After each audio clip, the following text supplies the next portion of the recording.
بسم اللہ الرحمن الرحیم۔ ناظرین کرام، نماز فجر کی 2 سنتوں کے بعد قرآن کریم کی ایک خاص سورت کی تلاوت کریں تو زمین سے آسمان تک نور ہی نور برسے گا اور قدرت کے خزانے آپ پر مہربان ہو جائیں گے۔ صبح کی پہلی کرن جب زمین کو چھوتی ہے تو اللہ تعالیٰ کے بے شمار راز انسان کے سامنے کھل جاتے ہیں۔ اگر دن کا آغاز اللہ کے ذکر، قرآن کی تلاوت اور فجر کی نماز سے ہو تو پورا دن برکت، کامیابی اور سکون سے بھر جاتا ہے۔ لیکن اگر فجر کی 2 سنتوں کے بعد قرآن کی ایک مخصوص سورت پڑھ لی جائے تو آسمانوں سے رحمت کے دروازے کھل جاتے ہیں اور زمین سے آسمان تک نور کی برسات ہوتی ہے۔ یہ سورت اللہ کی عظمت، اس کی قدرت، اس کے انعامات اور اس کی مہربانیوں کا خوبصورت بیان ہے۔ اس مبارک گھڑی میں جب بندہ اللہ کی طرف متوجہ ہو کر یہ سورت پڑھتا ہے تو وہ اپنے رزق، صحت، عزت، گھر، کاروبار اور دل کے سکون کے دروازے کھول لیتا ہے۔ فجر کی سنتیں ویسے ہی عظیم فضیلت رکھتی ہیں۔ نبی کریم صلی اللہ علیہ وآلہ وسلم نے فرمایا کہ فجر کی 2 رکعت سنتیں دنیا و مافیہ سے بہتر ہیں۔ اب سوچیں کہ ان 2 رکعتوں کے بعد اگر آپ قرآن کی ایسی سورت پڑھ لیں جو فرشتوں کی توجہ، اللہ کی خاص مدد اور آسمانی خزانوں کی کنجی ہے تو آپ کی زندگی کیسے نہ بدل جائے گی۔ یہ سورت نہ صرف روح کو تازگی دیتی ہے بلکہ دل کو سکون، زندگی کو سمت اور تقدیر کو بلندی عطا کرتی ہے۔ اس کی برکت سے اللہ تعالیٰ اپنے غیبی خزانے کھول دیتا ہے اور بند دروازے کھلنے لگتے ہیں۔ آئیے آج کی ویڈیو میں جانیں کہ یہ کون سی سورت ہے، اس کے کیا کمالات ہیں اور اسے کب، کیسے اور کتنی بار پڑھنا ہے۔ ناظرین، آج ہم آپ کو جس سورت کے بارے میں بتا رہے ہیں یہ قرآن پاک کی ایک نہایت پیاری اور بابرکت سورت ہے۔ اگر اسے فجر کی 2 سنتوں کے بعد پڑھا جائے تو زمین سے آسمان تک نور کی برسات ہوتی ہے اور قدرت کے خزانے اس شخص پر مہربان ہو جاتے ہیں۔ یہ سورت عرش والوں کو بہت پسند ہے۔ اسے پڑھنے والے کی اللہ تعالیٰ نہ صرف مغفرت فرماتا ہے بلکہ اس کے لیے رزق اور دولت کے دروازے کھول دیتا ہے اور غیب سے اس کی مدد فرماتا ہے۔ یہ سورت اتنی طاقتور اور بابرکت ہے کہ اس کی تلاوت کرنے والے کی تقدیر بدل جاتی ہے اور اس کے مقدر کو 4 چاند لگ جاتے ہیں۔ اللہ تعالیٰ نے اس میں خاص برکت اور شفا رکھی ہے۔ اسے پڑھنے سے اللہ کی نعمتوں کا ڈھیر لگ جاتا ہے اور اس کی برکتوں سے گھر مالا مال ہو جاتا ہے۔ اس سورت کے بارے میں جاننے کے لیے ویڈیو کو آخر تک ضرور دیکھیں۔ یہ سورت اللہ کی وحدانیت اور اس کی عظمت کا بیان ہے جو بندے کے ایمان کو مضبوط کرتی ہے اور اسے ہر مشکل سے نکالتی ہے۔ ناظرین کرام، ایک مرتبہ امیر المومنین حضرت علی المرتضیٰ رضی اللہ تعالی عنہ کوفہ کی مسجد میں تشریف فرما تھے کہ ایک شامی نے اٹھ کر کہا، اے امیر المومنین، میں آپ سے چند سوالات پوچھنا چاہتا ہوں۔ آپ نے فرمایا، سمجھنے کے لیے سوال کرو، ضد بازی کے لیے نہیں۔ مسجد میں موجود لوگ اسے حیرت سے دیکھنے لگے۔ شامی نے پوچھا، اللہ نے سب سے پہلے کیا خلق کیا؟ حضرت علی نے فرمایا، اللہ نے نور کو خلق کیا۔ شامی نے پوچھا، آسمانوں کو کس چیز نے بنایا؟ فرمایا، پانی کے بخارات سے۔ شامی نے کہا، زمین کس سے بنائی گئی؟ فرمایا گیا، پانی کی جھاگ سے۔ شامی نے پوچھا، پہاڑ کس سے بنائے گئے؟ فرمایا، پانی کی موجوں سے۔ شامی نے کہا، مکہ کو ام القری کیوں کہا جاتا ہے؟ فرمایا، کیونکہ زمین اس کے نیچے سے بچھائی گئی۔ شامی نے پوچھا، آسمانی دنیا کس سے بنائی گئی؟ فرمایا، رکی ہوئی فوج سے۔ شامی نے کہا، سورج اور چاند کا طول و عرض کیا ہے؟ فرمایا، 900 فرسخ ضرب 900 فرسخ۔ شامی نے پوچھا، ستاروں کا طول و عرض کیا ہے؟ فرمایا، 12 فرسخ ضرب 12 فرسخ۔ شامی نے کہا، 7 آسمانوں کے رنگ اور ان کے نام بتائیں۔ فرمایا، آسمان دنیا کا نام رفیع ہے اور وہ پانی اور دھوئیں سے بنا ہے، اس کا رنگ پانی جیسا ہے۔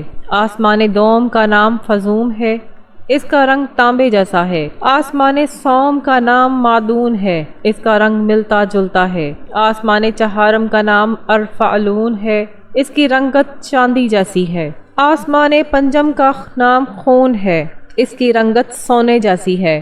آسمان ششم کا نام عروس ہے، وہ سبز یاقوت کا ہے۔ آسمان ہفتم کا نام اجمع ہے، وہ سفید موتی کا ہے۔ شامی نے پوچھا، بیل ہمیشہ سر جھکائے کیوں رہتا ہے اور آسمان کی طرف نہیں دیکھتا؟ فرمایا، جب سے بنی اسرائیل نے بیل کی پوجا کی اس دن سے وہ شرم کی وجہ سے آسمان کی طرف نہیں دیکھتا۔ شامی نے پوچھا وہ نبی کون تھے جنہوں نے بیک وقت 2 بہنوں سے نکاح کیا؟ فرمایا حضرت یعقوب بن اسحاق علیہ السلام نے حبار اور راحیل سے بیک وقت نکاح کیا، پھر اللہ نے اسے حرام کر دیا۔ اس حوالے سے قرآن پاک میں سورۃ نساء آیت نمبر 23 میں 2 بہنوں سے بیک وقت نکاح کی ممانعت بیان کی گئی ہے۔ شامی نے پوچھا 2 بہنوں سے نکاح کیوں حرام ہے؟ فرمایا نبی کریم صلی اللہ علیہ وآلہ وسلم نے فرمایا کہ 2 بہنوں سے نکاح نہ کرو کیونکہ اس سے رشتے ٹوٹتے ہیں۔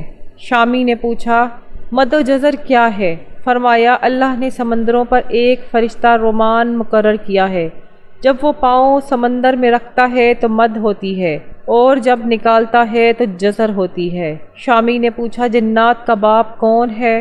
فرمایا جنات کا جد اعلیٰ شان ہے جسے اللہ نے آگ کے شعلے سے بنایا۔ شامی نے پوچھا کہ کیا اللہ نے جنات کی طرف نبی بھیجا؟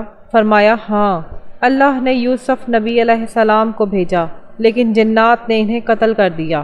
شامی نے پوچھا ابلیس کا آسمان میں کیا نام تھا؟ فرمایا حارث۔ شامی نے پوچھا آدم کا نام آدم کیوں رکھا گیا؟ فرمایا کیونکہ وہ زمین کی خاک سے بنائے گئے۔ شامی نے پوچھا میراث میں مرد کو 2 حصے اور عورت کو 1 حصہ کیوں؟ فرمایا حوا نے خوشہ اٹھایا، اس میں 3 دانے تھے، ایک وہ خود کھا گئی اور 2 آدم علیہ السلام کو کھلائے، اس لیے مرد کو 2 حصے اور عورت کو 1 حصہ ملا۔ شامی نے پوچھا کون سے انبیاء مختون پیدا ہوئے؟ فرمایا اللہ نے آدم، شیس، ادریس، نوح، سام بن نوح، ابراہیم، داؤد، سلیمان، لوط، اسماعیل، موسیٰ، عیسیٰ اور محمد مصطفیٰ صلی اللہ علیہ وآلہ وسلم کو مختون پیدا کیا۔ شامی نے پوچھا آدم کی عمر کتنی تھی؟ فرمایا 930 سال۔ شامی نے پوچھا سب سے پہلے شعر کس نے کہا؟ فرمایا حضرت آدم علیہ السلام نے۔ شامی نے پوچھا انہوں نے شعر کب اور کیوں کہا؟ فرمایا جب آدم علیہ السلام زمین پر اترے اور قابیل نے حابیل کو قتل کیا تو انہوں نے یہ شعر کہا، شہر اور اس کے رہنے والے بدل گئے، زمین کا چہرہ گرد آلود ہو گیا، ہر رنگ و ذائقہ بدل گیا، خوبصورت چہرے کی بشاشت ماند پڑ گئی، میں اپنی لمبی زندگی کو غم کا باعث سمجھتا ہوں، کیا موت سے مجھے چین ملے گا؟ میں آنسو کیوں نہ بہاؤں کہ حابیل قبر میں مدفون ہو گیا، قابیل نے اپنے بھائی کو قتل کر دیا، ہائے غم و حسرت، میرا بیٹا گم ہو گیا۔ جب آدم نے یہ مرثیہ پڑھا تو ابلیس نے جواب میں شعر کہا، تو شہر سے دور ہو جا، میری وجہ سے تیری جنت تنگ ہوئی، جہاں تو اور تیری زوجہ سکون سے رہتے تھے، میری مکر سے تو بچ نہ سکا اور قیمتی سرمایہ چلا گیا۔ شامی نے پوچھا آدم علیہ السلام فراق جنت میں کتنا روئے؟ فرمایا وہ 100 سال تک روتے رہے، ان کی دائیں آنکھ سے دجلہ اور بائیں آنکھ سے فرات جتنے آنسو نکلے۔ شامی نے پوچھا آدم نے کتنے حج کیے؟ فرمایا انہوں نے 70 حج پیدل کیے، پہلے حج میں ایک لٹیرا ان کے ساتھ تھا جو پانی کے مقامات کی رہنمائی کرتا تھا، وہ پرندہ جنت سے آیا تھا، اسی لیے لٹیرے اور خطاف کے کھانے سے منع کیا گیا۔ شامی نے پوچھا خطاف اپنے پاؤں پر کیوں نہیں چلتا؟ فرمایا اس نے 40 سال تک بیت المقدس کا طواف کیا اور آدم علیہ السلام کے ساتھ روتا رہا، اس لیے اس نے گھونسلوں میں رہائش رکھی، اس کے پاس اللہ کی کتاب کی 9 آیات قیامت تک رہیں گی، یعنی سورۃ کہف کی پہلی 3 آیات، سورۃ بنی اسرائیل کی آیات 45 تا 47 اور سورۃ یاسین کی آیات 9 تا 11۔ شامی نے پوچھا کفر کی ابتدا کس سے ہوئی؟ فرمایا ابلیس سے، وہی پہلا کافر ہے۔ شامی نے پوچھا نوح کا اصل نام کیا تھا؟ فرمایا سکن، انہیں نوح اس لیے کہا گیا کہ انہوں نے 950 سال تک قوم پر نوحہ کیا۔ شامی نے پوچھا کشتی نوح کا طول و عرض کیا تھا؟ فرمایا طول 800 ہاتھ، عرض 500 ہاتھ اور بلندی 80 ہاتھ۔ اس کے بعد شامی بیٹھ گیا اور حضرت علی کے علم و دانش کی تعریف کرنے لگا۔ حضرت علی رضی اللہ تعالیٰ عنہ کا علم اتنا وسیع تھا کہ وہ ہر سوال کا منفرد اور گہرا جواب دیتے تھے، جو ان کے نبی کریم صلی اللہ علیہ وآلہ وسلم سے حاصل کردہ علم کی گواہی دیتا ہے۔ ایک اور موقع پر حضرت علی رضی اللہ تعالیٰ عنہ ایک مجلس میں تشریف فرما تھے، کہ ایک شخص نے پوچھا وہ کون سے جانور ہیں جو بچہ دیتے ہیں اور کون سے انڈا دیتے ہیں؟ فرمایا جن جانوروں کے کان باہر ہیں وہ بچہ دیتے ہیں اور جن کے کان اندر دھنسے ہیں وہ انڈا دیتے ہیں۔ پھر ایک اور شخص نے وہی سوال کیا۔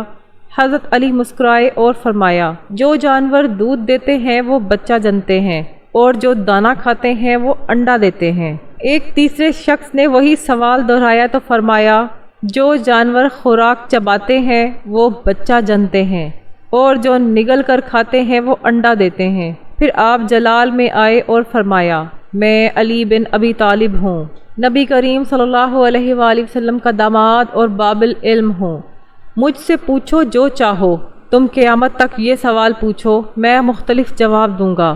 سبحان اللہ۔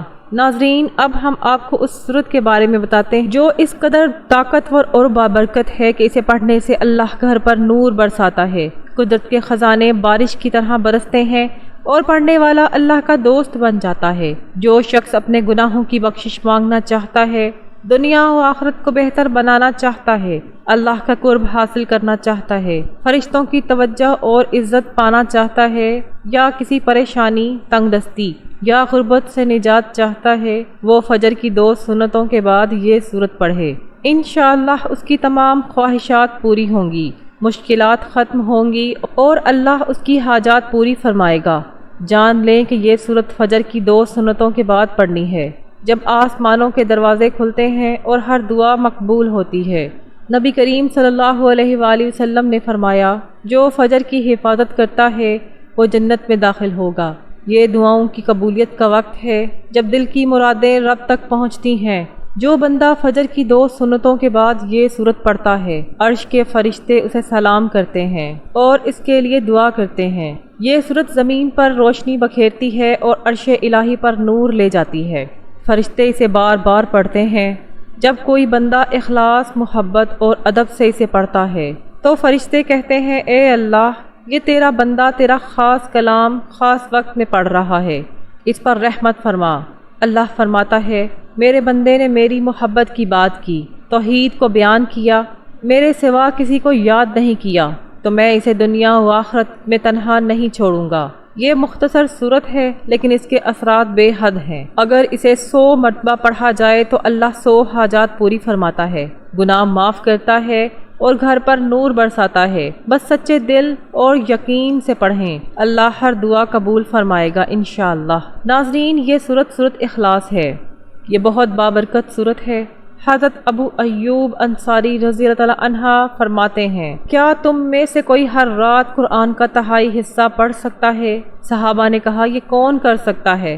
فرمایا قل هو اللہ احد، قرآن کے 1/3 حصے کے برابر ہے۔ رسول اللہ صلی اللہ علیہ وآلہ وسلم نے فرمایا کہ ابو ایوب سچ کہتے ہیں۔ ایک اور حدیث میں آپ صلی اللہ علیہ وآلہ وسلم نے فرمایا جو اس سورت کو 10 بار پڑھے اللہ اس کے لیے جنت میں محل بنائے گا۔ حضرت عمر رضی اللہ تعالیٰ عنہ نے کہا پھر تو ہم بہت محل بنوائیں گے۔ آپ نے فرمایا اللہ اس سے بھی زیادہ اور بہتر دینے والا ہے۔ سبحان اللہ۔ سورت اخلاص اللہ کی توحید کا اعلان ہے جو دل کو پاک کرتی ہے اور بندے کو اللہ کے قریب لاتی ہے۔ اب ہم اس عمل کی طرف آتے ہیں کہ سب سے پہلے آپ نے باوضو ہو کر فجر کی 2 سنتیں ادا کرنی ہیں۔ سنتیں ادا کرنے کے بعد اپنی حاجت اور مقصد کو ذہن میں رکھیں، پھر نبی کریم صلی اللہ علیہ وآلہ وسلم پر درود پاک پڑھیں۔ ایک بار میرے ساتھ بھی درود پڑھیں۔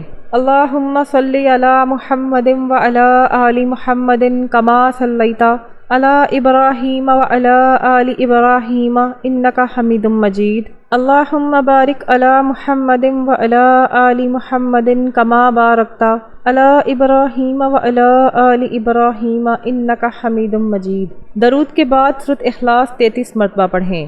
بسم اللہ الرحمن الرحیم۔ قل هو اللہ احد اللہ الصمد لم یلد ولم یولد ولم یکن لہ کفوا احد۔ اس کے بعد اللہ کے بابرکت نام یا اللہ یا غنی یا نوروں کو ملا کر 33 بار پڑھیں۔ تسبیح یا انگلیوں پر گنتے ہوئے یہ پڑھیں، پھر اتنا ہی درود پاک پڑھیں جتنا شروع میں پڑھا تھا۔ اس کے بعد فجر کے 2 فرض ادا کریں۔ نماز مکمل کرنے کے بعد اللہ کی بارگاہ میں رو رو کر گڑ گڑا کر اس سورت کے واسطے سے دعا مانگیں، اپنی پریشانیاں، تنگ دستیاں اور گناہوں پر ندامت کرتے ہوئے التجا کریں۔ انشاءاللہ اس صورت کی برکت سے اللہ آپ کے حالات بدل دے گا۔ گھر پر خزانوں کی بارش ہوگی، زمین سے آسمان تک نور برسے گا، رزق میں بے تحاشا اضافہ ہوگا، غربت اور بیماریاں ختم ہوں گی، کیونکہ اللہ نے اس صورت میں خاص شفا رکھی ہے۔ اللہ تعالی ہمیں نیکی کی بات کو سننے، سمجھنے اور اس پر عمل کرنے کی توفیق عطا فرمائے۔ میرا سنانا اور آپ کا سننا قبول فرمائے، آمین یا رب العالمین۔ ناظرین، اللہ کے 99 ناموں میں سے کوئی ایک نام کمنٹس میں ضرور شیئر کریں۔ اللہ ہم سب کا حامی و ناصر ہو، آمین۔ جزاک اللہ۔